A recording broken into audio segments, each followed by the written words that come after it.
voilà, la Terre, déjà la Terre, elle est ronde. Donc elle est ronde, on est déjà dans un espace,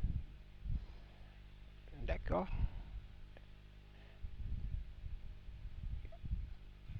qui a une tournure de 360 degrés à la ronde. Donc 360 degrés sur lesquels nous avons les continents. Donc si on parle des continents, on parle de l'Asiatique, Amérique, Afrique, Asie et Océanie. Tout ça, ça comporte le monde. Maintenant, sur cette forme qui est circulaire, vous y trouvez de l'eau. Vous y trouvez des herbes. Vous y trouvez des arbres. On y trouve des personnes et on y trouve des animaux. Il y a aussi d'autres choses qui existent dedans et qu'on ne voit pas. Ça, c'est l'air.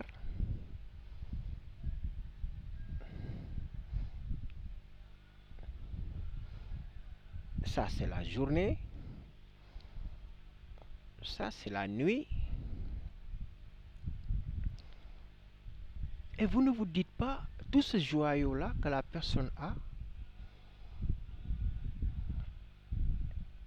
est-ce que c'est une personne qui l'a créé? Parce que si c'était une personne qui l'avait créé, ils allaient nous facturer. Mais cette personne, une personne ne l'a pas créé, c'est Dieu qui l'a créé. Et il n'a facturé à personne de payer ni l'eau, de lui payer, de lui payer à lui, ni l'eau, de lui payer, ni les herbes, de lui payer, ni les arbres, de lui payer, ni les animaux, et de dire quoi que ce soit sur une personne. Il l'a créé, il a amené tout simplement ses envoyés, ce sont ses gérants, qui devraient transmettre tout simplement ce qu'ils voudraient. Et maintenant, parmi tous ces chartes qu'il nous a données de respecter, jusqu'à présent, il ne nous demande de payer rien du tout. Maintenant, nous hommes, on est venus de génération en génération, toujours dans le sphère. On n'est pas encore sur la division des terres. Maintenant, après avoir divisé la terre, nous avons chacun son compartiment. Donc, certaines sont sur l'eau, certaines sont à côté de l'eau, certaines ne sont pas à côté de l'eau, certaines sont au milieu, certaines sont sur les montagnes, certaines sont sur beaucoup de choses. Donc, il y a pas mal de choses qui sont dans la terre et que personne n'a créé, que c'est quelqu'un qui l'a créé, c'est quelqu'un-là, c'est Dieu.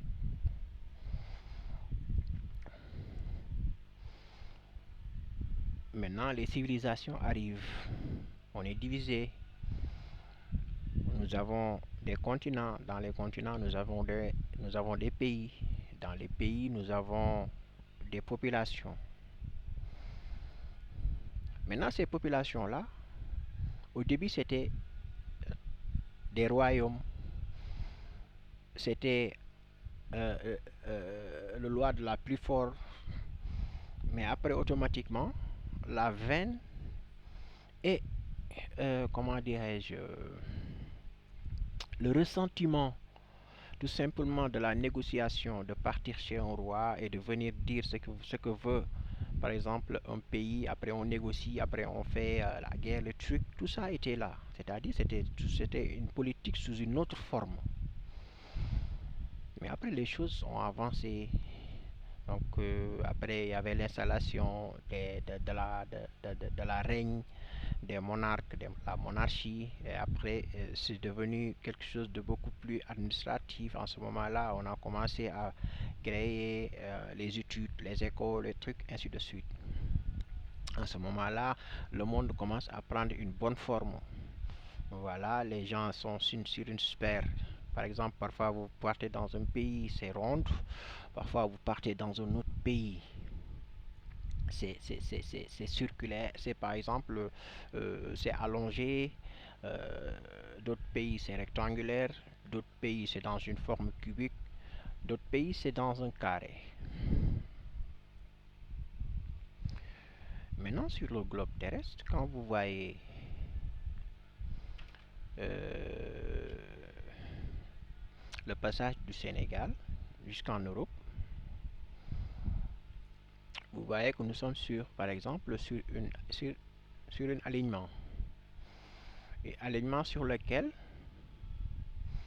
il trouve pas mal de pays et qui sont parfois séparés par l'océan et qui sont parfois séparés par aussi les déserts. Mais quand vous sortez à chaque étape, soit vous sortez d'un désert et vous sortez ou bien par l'océan, vous trouvez toujours un pays.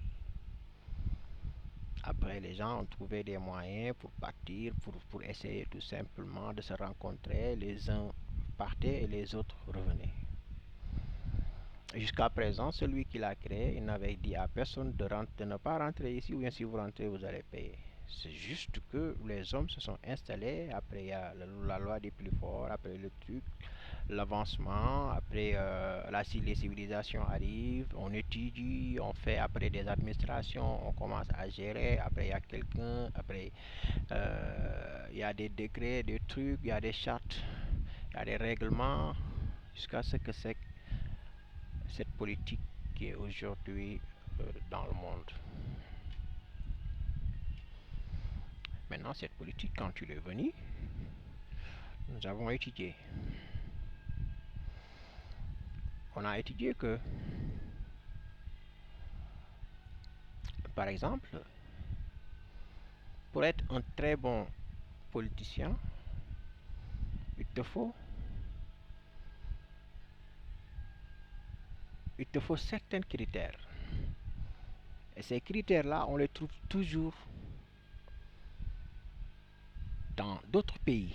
C'est-à-dire, par exemple, si vous partez dans les pays anglophones ou bien certains pays en Europe, si vous avez déjà, par exemple, si vous avez déjà un petit souci quelque part parfois, vous ne pouvez pas devenir un président. Ou bien un président même c'est loin. Par exemple, même si vous n'avez, par exemple,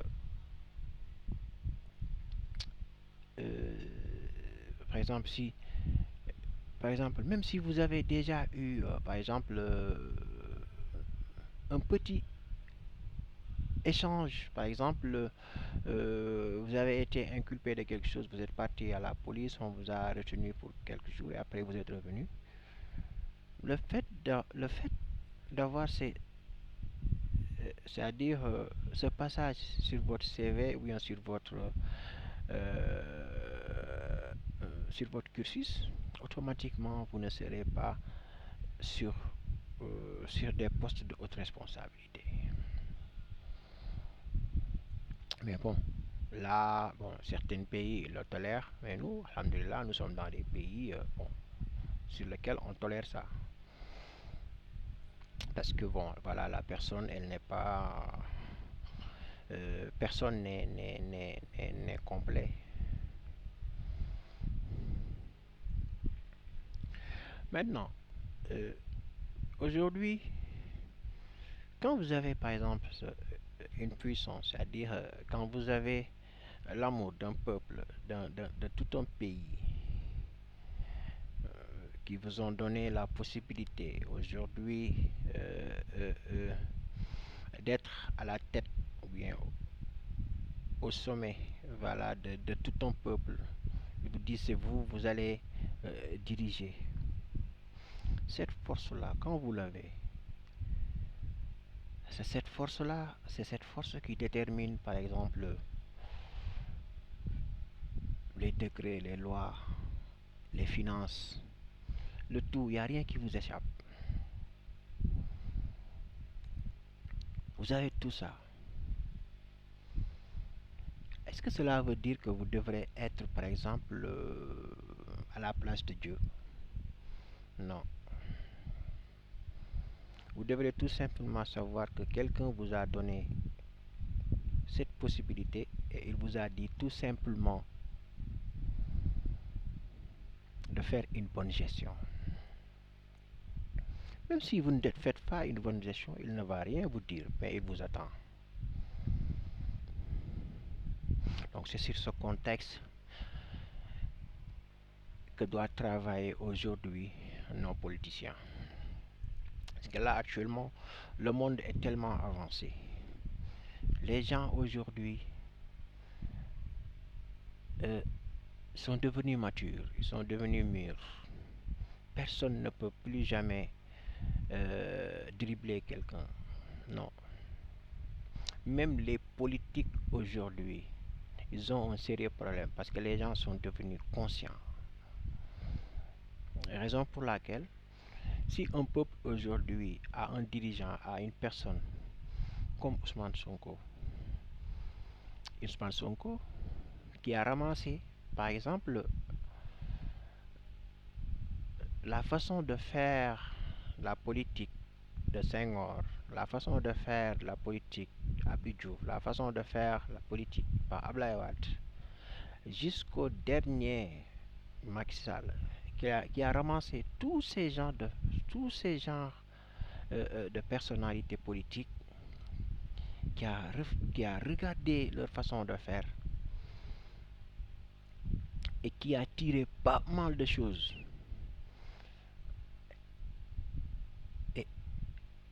Et ayant toutes ces expériences de ces grands hommes, parce que je dis pas que je dis pas seulement c'est Ousmane Sonko qui a pris par exemple ces informations ou bien ces expériences chez ces grands hommes, mais c'est tous les politiciens du Sénégal à l'heure actuelle, les politiciens d'actualité, ils ont pris référence sur ces grands messieurs que je venais de dire. Mais celui qui a, c'est-à-dire celui qui s'est prononcé, celui qui a donné quelque chose, d'accord, quelque chose qui a éveillé des choses qui étaient dans chaque personne au Sénégal, c'est Ousmane Sonko. C'est pour cela, ce monsieur est arrivé là où il est arrivé aujourd'hui. Maintenant, moi, je le conseille, ce que je le conseille. Par exemple, aujourd'hui,